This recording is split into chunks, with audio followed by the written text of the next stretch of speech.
Autocad dasturida obyektni o'rnidan qo'zg'atish uchun, ya'ni siljitish uchun biz oldin obyektni tanlaymiz va probel, ya'ni har doimgidek probel komandani aktivlashtiradi. Biza ma'lum bir nuqtadan boshqa nuqtagacha obyektimizni ko'chirishimiz ham mumkin. Bu holatda kopiya bo'lmaydi va o'rnidan shunchaki qo'zg'aladi. Boshqa nuqtaga ko'chirishimiz ham mumkin. Va obyektni tanlaymiz, probelni bosamizda, keyin xohlagan nuqtamizdan, ya'ni viewportdagi ish stolimizdagi xohlagan bir nuqtani tanlaymiz va ma'lum bir masofaga aniq razmer asosida ham ko'chirishimiz mumkin. Misol uchun 1000, ya'ni 1 metrga naryoqqa siljitamiz.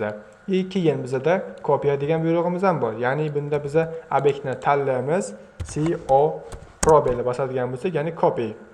Obyektimizni ushlaymiz va xohlagan distansiyamizga olib borib mishkani bir marta bosadigan bo'lsak, chap tomonni kopiya bo'ladi va ketma-ket kopiya qilishimiz ham mumkin. Bu asosan bizga Ctrl S, Ctrl F dan qulayroq. Ya'ni obyektni tanlaymiz, Ctrl S ni bosamiz va Ctrl F qilib qo'yishimiz mumkin. Misol uchun Ctrl F qiladigan bo'lsak, ketma-ket joylashimiz mumkin. Qachonki biz Ctrl F ni qayta bossak, lekin bizga eng qulayi CO probel va xohlaganimizcha kopiya qilishimiz mumkin.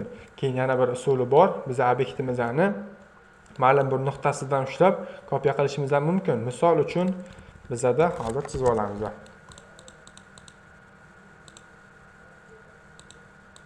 Mana obyektimiz bor. Buni belgilaymiz. Ctrl Shift S ni bosamiz va ma'lum bir nuqtasini ushlaymiz va Ctrl F qiladigan bo'lsak, xuddi shu nuqtasi bilan obyektni kopiya qilishimiz mumkin. Ya'ni Ctrl F ni bosamiz, xuddi shu nuqta orqali ma'lum bir masofaga, ma'lum bir obyektning nuqtasigacha kopiya qilishimiz mumkin. Hozircha stop.